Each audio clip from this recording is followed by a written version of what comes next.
Thank you to Typology for sponsoring today's video.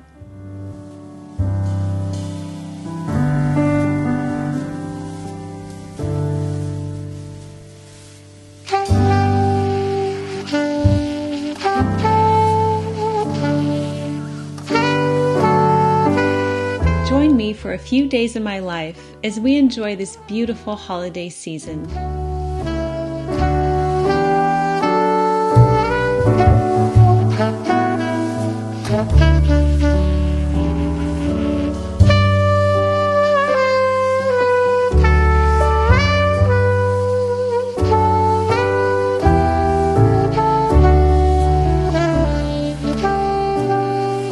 Hello dear friends, Jennifer here, and welcome back to the Daily Connoisseur.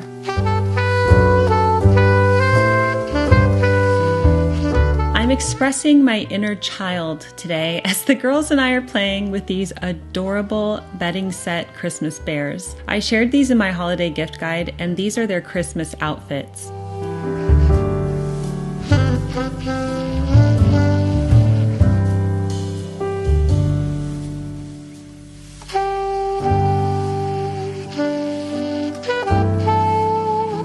Even though I'm a grown woman, I still love playing with dolls, doll houses, and teddy bears. That part of me never grew up, I guess, and I don't really ever want it to.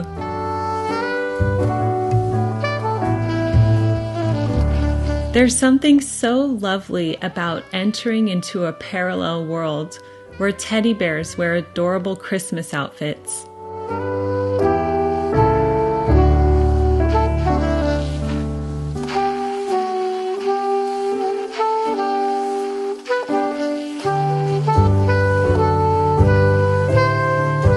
The girls name their bears Peppermint and Persimmon, and they already have nicknames too, Minty and Percy. We're going to surprise the boys with the other two bears, so their names have yet to be determined.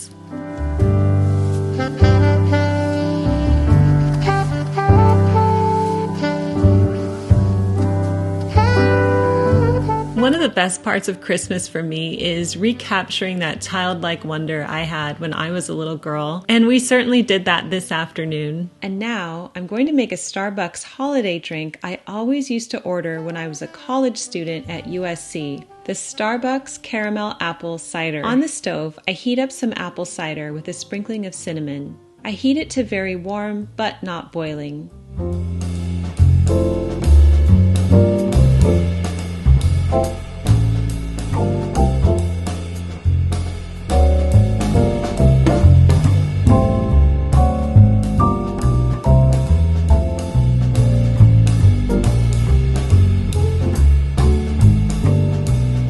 Then, in a Christmassy mug, this mug is vintage Daily Connoisseur, I drizzle some caramel sauce. Then I pour the hot cinnamon apple cider almost to the top.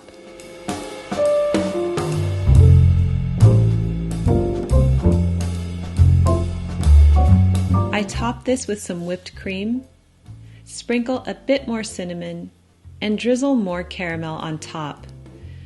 This drink is lip-smacking good. To this very day, this taste brings me back to my college days, to those fall and winter days. It's a good nostalgia.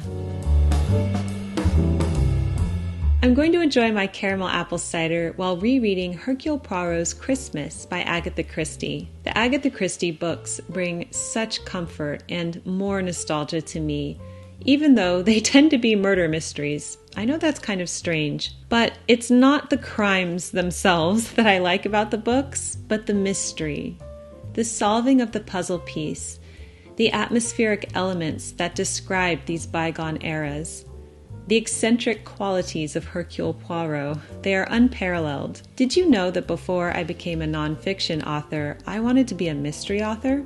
The first book I ever wrote was a mystery. I wanted to be like my hero, Agatha Christie.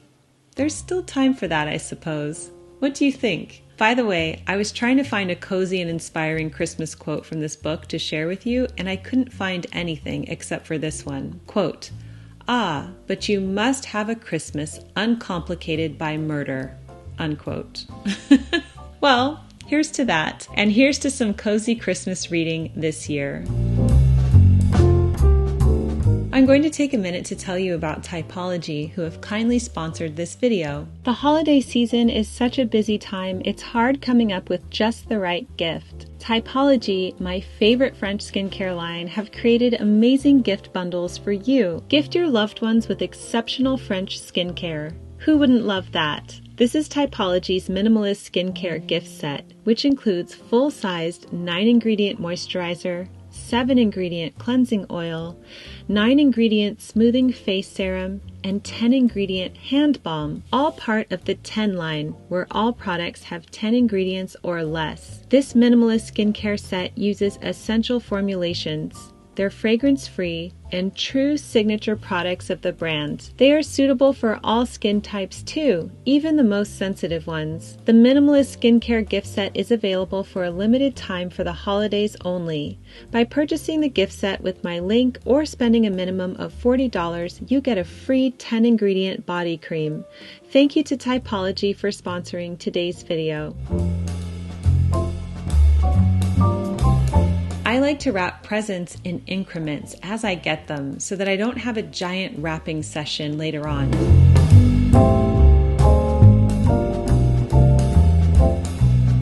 When my children were young, one year I made the mistake of leaving the present wrapping until Christmas Eve. I was laboring for hours to get those presents wrapped, so now I try to do them bit by bit.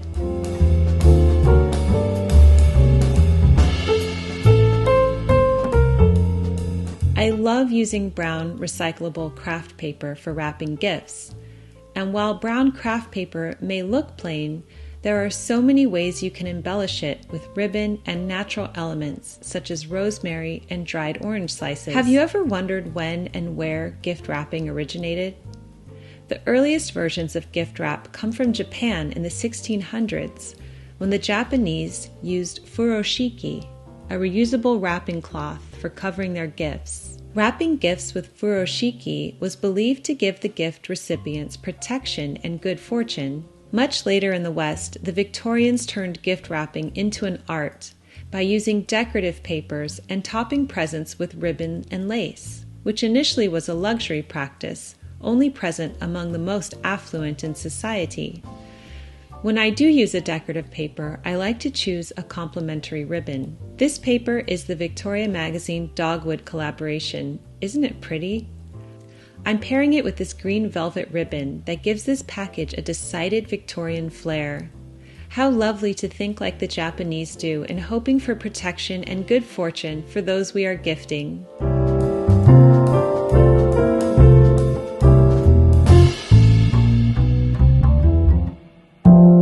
Remembering the delightful fudge I had at the Chelsea Food Market in London this summer, I was craving some Christmas fudge. This is one of the easiest recipes you'll find, as you can make this in the microwave. Pour 3 cups of chocolate chips in a large microwave-safe bowl. Add 1 can of sweetened condensed milk and a half a stick of butter chopped into cubes.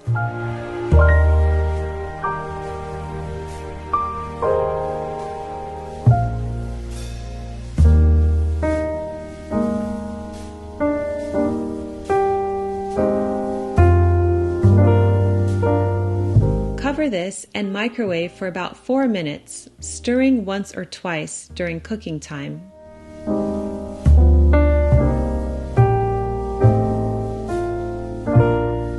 When the fudge is cooked, pour in the pecans and stir well. Pour this into a greased pan and refrigerate for at least 2 hours.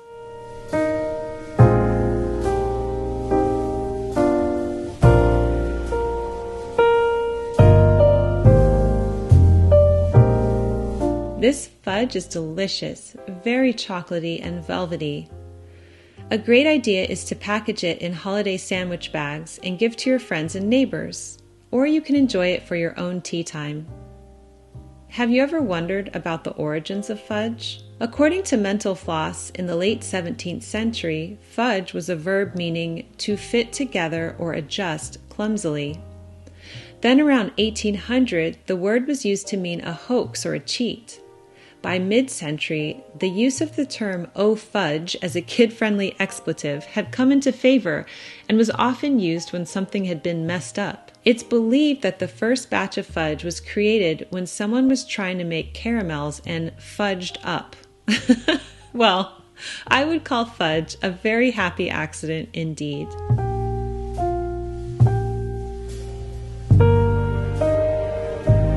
I'm making lunch for my girls today, and I wanted to make our lunch a bit more festive. So we're going to have island burgers. I'll show you how I assembled these. I placed some toasted hamburger buns on our plates with mayonnaise and mustard.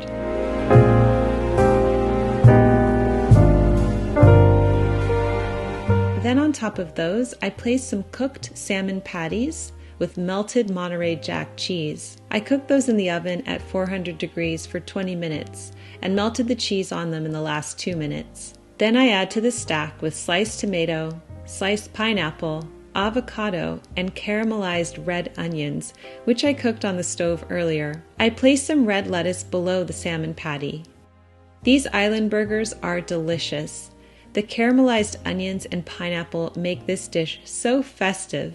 A wonderful treat, especially for this time of year.